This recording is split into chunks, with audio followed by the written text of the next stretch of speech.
నమస్కారం స్వామీజీ. As a student విద్యార్థి జీవితంలో వచ్చే థాట్స్ ఎలా ఛానలైజ్ చేసుకోవాలి so that we can reach our goal very clearly? ఇక్కడ థాట్స్ ఛానలైజ్ చేసుకునేది ఒకటి one of the best methods. అంటే దాన్ని నీ గోల్ రీచ్ అయ్యే డైరెక్షన్ కరెక్ట్గా పెట్టుకో. ఫస్ట్ నీ ఫోకస్ కరెక్ట్గా పెట్టుకో. ఉదాహరణకి నువ్వు సఫిస్టికేటెడ్ కెమెరా తీసుకుంటే అది డిఫరెంట్ కైండ్స్ ఆఫ్ లెన్సెస్ ఉంటాయి, డిఫరెంట్ కైండ్స్ ఆఫ్ మెజర్మెంట్స్ ఉంటాయి.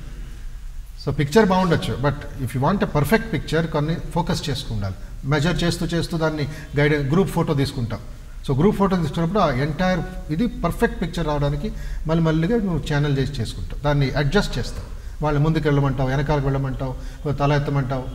ఇవన్నీ మనం ఎక్స్పీరియన్స్ అయి ఉంటుంది మనందరికీ. సో ఈ విధంగా మనం అందరం దీన్ని మైండ్ని డిఫరెంట్ మెజర్మెంట్స్ చేసుకుంటూ ముందుకు వెళ్ళాలి.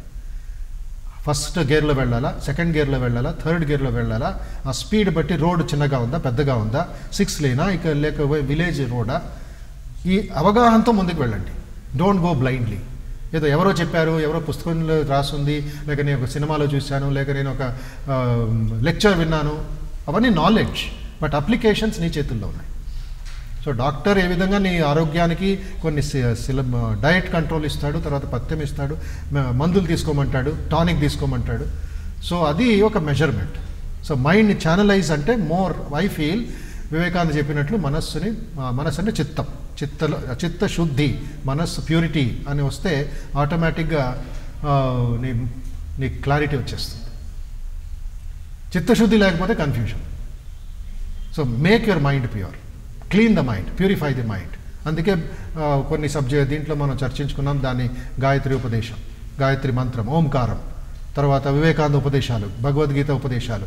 అర్జునుడు కూడా ప్రశ్నిస్తాడు, చంచలంగా ఉంది నా మనస్సు, ఇంకా కాన్సన్ట్రేట్ చేయలేకపోతున్నాను. అర్జునుడి లాంటి వ్యక్తి కాన్సన్ట్రేట్ చేయలేకపోతే మనకి నీకు ఎంత కష్టంగా ఉండాలి మనస్సుని ఛానలైజ్ చేయడం.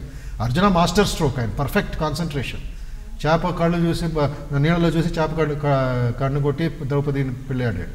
అలాంటి వాడు అంటాడు చంచలమే మన కృష్ణ, చాలా చంచలంగా ఉంది, వాయువరివ సుదుష్కరం, వాయువుని కంట్రోల్ చేసుకే దానికంటే కష్టంగా ఉంది అని అర్జునుడు అడిగితే శ్రీకృష్ణుడు నీకే ఇంత మాత్రం తెలియలేదా, బుద్ధి లేదని తిట్టడు. ఎస్, నేను మనస్సు కంట్రోల్ చాలా కష్టమే, నేను సులభం అంటలేదు. అయితే ఊరిని కూర్చొని ఎడవాలా, దానికి డైరెక్షన్ ఇవ్వాలి. ఎలా డైరెక్షన్ ఇవ్వాలి? అభ్యాస వైరాగ్య. అభ్యాసము వైరాగ్యం అంటే detachment.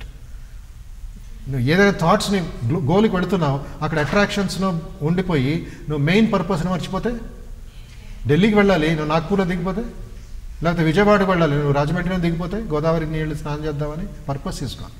So be clear before you start your journey. అప్పుడు take the help of some coach, take the help of Swamiji's teachings. And మన ఎక్స్పీరియన్స్ పీపుల్ చాలామంది ఉంటారు సమాజంలో, మెచ్యూర్డ్ పీపుల్, వాళ్ళ దగ్గరికి వెళ్ళి ప్రశ్నించి వాళ్ళ సేవలు చేసి కొంచెం క్లారిటీ తెచ్చుకో, then you are on the safe path. అయితే స్వామీజీ, మనం పిల్లలకి కాన్సన్ట్రేషన్ గురించి కానీ, వాళ్ళు ఇందాక అతను అడిగాడు కదా, రకరకాలుగా ఆలోచనలు వస్తూ ఉంటాయి, వాటి వైపే ఎక్కువ అట్రాక్ట్ అవుతూ ఉంటారు. అలా కాకుండా వాళ్ళు ఏది ఆలోచించాలి, ఏది మంచి, ఏది చెడు అని విచక్షణ జ్ఞానం కలగాలంటే ఏదైనా పుస్తకాలు ఉన్నాయా? పుస్తకం ఏకాగ్రత రహస్యం అనే పుస్తకమే ఒకటి ఉంది. తర్వాత వివేకానంద చెప్పింది ఏ విధంగా వర్క్ అండ్ ఇట్ సీక్రెట్ అనే పుస్తకం ఉంటుంది. చిన్న పుస్తకాలు, పెద్ద గ్రంథాలు, పిల్లలకి అయ్యే భాషలోనే. సెల్ఫ్ మాస్టరీ అనే వివేకానంద శిష్యుడు అమెరికన్ పిల్లలకి రాసిన ఒక చిన్న పుస్తకం ఉంది, సెల్ఫ్ మాస్టరీ. ఉదాహరణ మనం కాన్సన్ట్రేషన్ ఏమంటామంటే, వివేకానంద ఎప్పుడు బోధిస్తూ ఉంటారు, మన పర్సనాలిటీలో 5 గుర్రాలు ఉన్నాయి. ఈ 5 గుర్రాలు ట్రైనింగ్ ఇస్తుంటే అదే కాన్సన్ట్రేషన్. కళ్ళు, చెవులు, ముక్కు, తర్వాత మనం మాట్లాడే నాలుక, పంచేంద్రియాలు.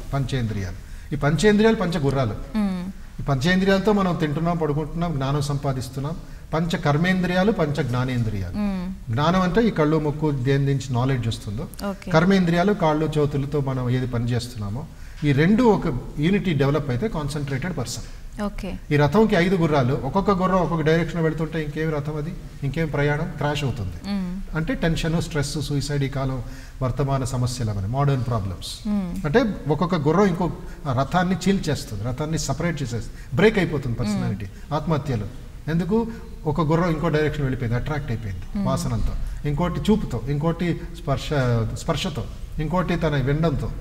సో స్వామీజీ అంటారు ఈ 5 గుర్రాలు ట్రైనింగ్ ఇవ్వండి, అప్పుడు నీ దారి రాజదారి అవుతుంది. రాజధానికి చేరుకోవచ్చు. ఆ Okay. ట్రైనింగ్ కొంచెం టైం పడుతుంది, but it's a sure journey. శ్రీకృష్ణుడు అంటాడు ధ్యాన యోగంలో, శనై శనై రుపరమేత్ బుద్ధ్యా ధృతిగృహీతయా, మెల్లిమెల్లిగా మనస్సుని కంట్రోల్ చేసి నిగ్రహించుకో. మెల్లిమెల్లిగా ఒకేసారి నువ్వు కంట్రోల్ చేసి వెళ్ళావంటే అది కోతి కళ్ళు పీకినట్లుగా నిన్ను హింసిస్తుంది. బికాజ్ దానికి అలవాటు లేదు. నువ్వు వదిలేసావు చిన్నప్పటి నుంచి ఏదో కుక్కలాగా ఒక డైరెక్షన్ వెళ్ళిపోవని, నువ్వు మళ్ళీ దాన్ని లాగితే దాన్ని ఒప్పుకోదు అది. అంటే ఒక్కొక్క అవలక్షణాన్ని కూడా సరి చేసుకుంటూ మెల్లిగా మార్చుకోవాలి మనల్ని. మెల్లిమెల్లిగా ఇక్కడ ఓర్పు, సహనం, సర్వ దుఃఖ నివారణం. డోంట్ ఇమ్మీడియట్గా అది అయిపోవాలి, తర్వాత నేను వెంటనే ఇది అయిపోవాలంటే కష్టం అవుతుంది. పేషెన్స్ బట్ రెగ్యులర్ ప్రాక్టీస్, ఈ రెండు చేసుకుంటూ ఎంతసేపు ప్రాక్టీస్ చేయాలి? పతంజలి మహర్షి అంటారు దీర్ఘకాలాభ్యాం. దీర్ఘకాలం 6 నెలలు, 1 నెల, 1 సంవత్సరం. నైరంతర్యం. ఇప్పుడు ప్రాక్టీస్ చేసాం, ఈరోజు ప్రాక్టీస్ చేద్దాం, తర్వాత 2 రోజులు సెలవు ఇచ్చేసి మళ్ళీ ఆదివారం ప్రాక్టీస్ చేద్దాం, అలాగ ఉండకూడదు.